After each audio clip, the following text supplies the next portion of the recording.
Buenos días, chicos. El día de hoy vamos a ver las palabras según su acento. Se clasifican en, como les había dicho en la clase anterior, yo le enseño a mis estudiantes una palabra clave para que se puedan aprender esto con más facilidad. ¿Cuál es la palabra clave? La palabra clave es tapusega. ¿Cómo la vamos a trabajar? La vamos a trabajar de abajo hacia arriba. Las palabras según su acento se clasifican en agudas, graves, estrújulas, sobreestrújulas. ¿Dónde llevan las agudas el acento? En la última sílaba. ¿Dónde llevan las graves el acento? En la penúltima sílaba. ¿Dónde llevan las esdrújulas el acento? En la antepenúltima sílaba. ¿Dónde llevan las sobreesdrújulas el acento? En la trasantepenúltima sílaba. Recuerden, chicos, muy importante, la palabra clave para aprenderse las reglas de acentuación es la palabra tapusega.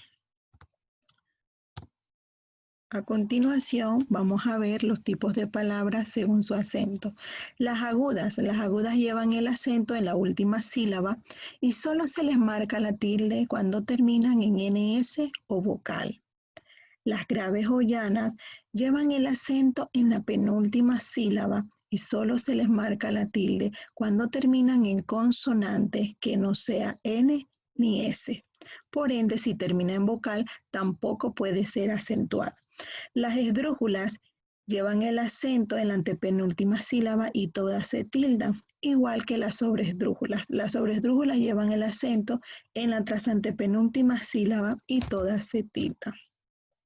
Vamos ahora, muy importante, este tema está correlacionado, como les decía, necesito que se aprendan esto para poder hacer un ejercicio completo y estar seguro de que ustedes en el trimestre pasado pudieron aplicar todas estas reglas. ¿Cuál es la sílaba? La sílaba es el sonido o grupo de sonidos que se pronuncian juntos en un solo golpe de voz, la sílaba, ¿ok? Vamos a la siguiente imagen. ¿Cómo pueden ser las sílabas? Las sílabas pueden ser tónicas o átonas. Cuando hablamos de las sílabas tónicas, es la que se pronuncia con mayor fuerza. Y el resto de las sílabas que forman la palabra se le llama átonas. Clases de acento. El acento ortográfico es el que se le marca con una rayita o tilde sobre una vocal de la sílaba tónica. Aquí tenemos varios ejemplos: árbol, carácter, capítulo, índice, escocés, dócil, útil y hábil. Cada vez que nosotros le marcamos la tilde a las palabras, ese es el acento ortográfico. El acento prosódico lo encontramos ¿dónde? En aquellas palabras que no se le marca la tilde o rayita. En este caso aquí tenemos una serie de palabras de ejemplo: usted, libro, tintero, socio, tarea, cartera, puede ser camisa, vaso. Todas esas palabras donde no le marco la tilde llevan el acento prosódico. Cuando hablamos del acento diacrítico, también se tilda, pero ¿qué pasa con el acento diacrítico? El acento diacrítico se usa para distinguir la función o el oficio de ciertos vocablos. ¿Qué quiere decir eso? Que entre ellos hay unos monosílabos que los hacen diferentes. Entonces debo tomar en cuenta que el acento diacrítico lo utilizamos normalmente en algunos monosílabos para diferenciar el significado. A continuación vamos a ver un listado.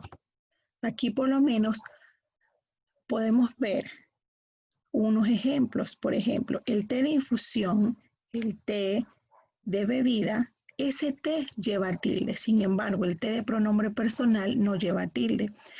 El más con tilde de adverbio de cantidad, el más de conjunción adversativa, pero ese no lleva tilde.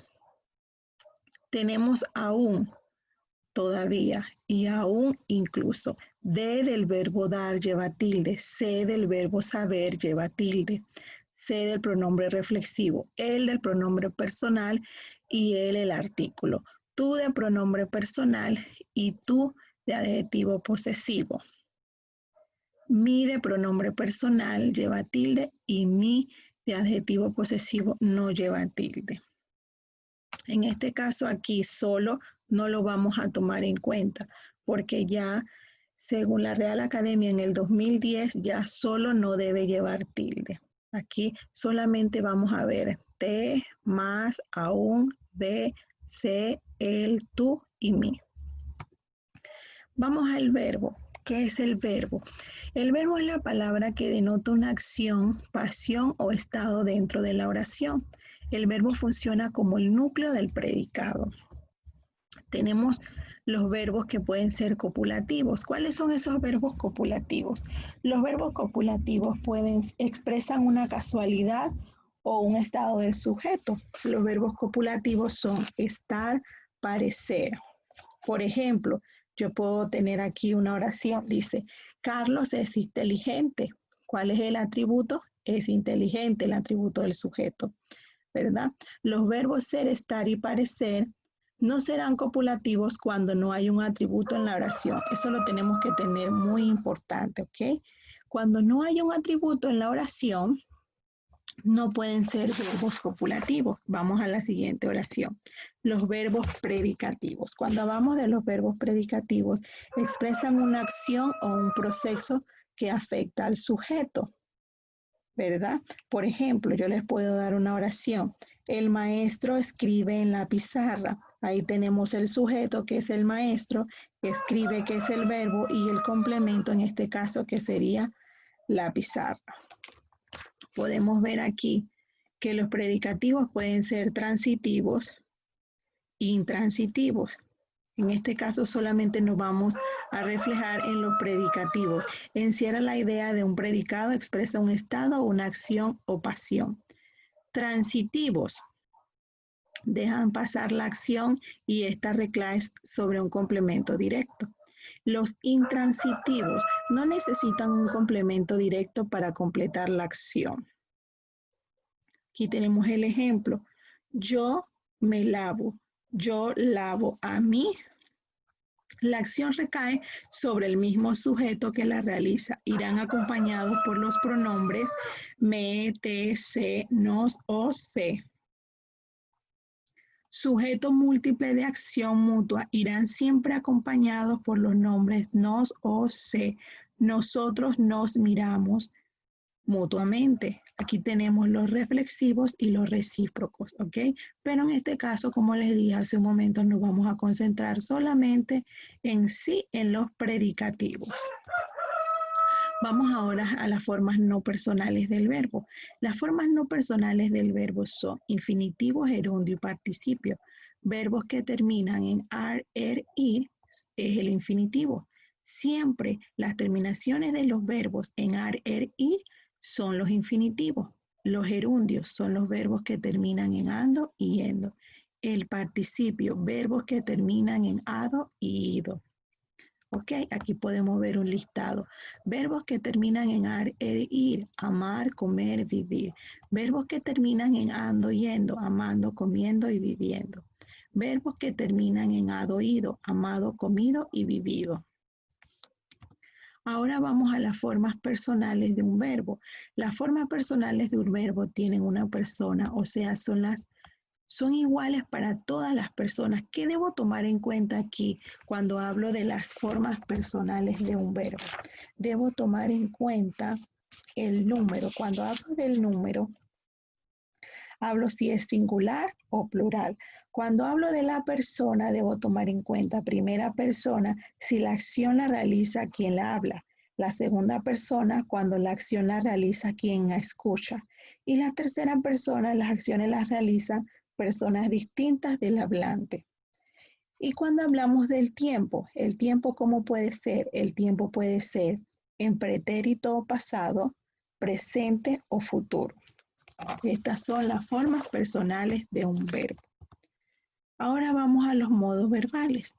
Los modos verbales tienen tres. ¿Cuáles son? Modo indicativo. ¿Qué expresan? Expresan hechos reales y seguros. Por ejemplo, ayer llovió, hoy llueve, mañana lloverá. Modo subjuntivo. ¿Qué expresan? Expresan hechos probables, dudas o deseos. Y finalmente tenemos el modo imperativo que expresa órdenes, consejos o instrucciones. Ejemplo, siéntate pronto, venid aquí. Nos vamos nuevamente al modo subjuntivo. El modo subjuntivo expresa hechos probables, dudas o deseos. Ojalá llueva, quizá lloviera. ¿Se dan cuenta? En este modo subjuntivo expresa hechos probables de dudas o deseos. Sin embargo, en el modo imperativo expresan órdenes o consejos o instrucciones. Siéntate pronto. Venid aquí. Muchas gracias, chicos, por su atención.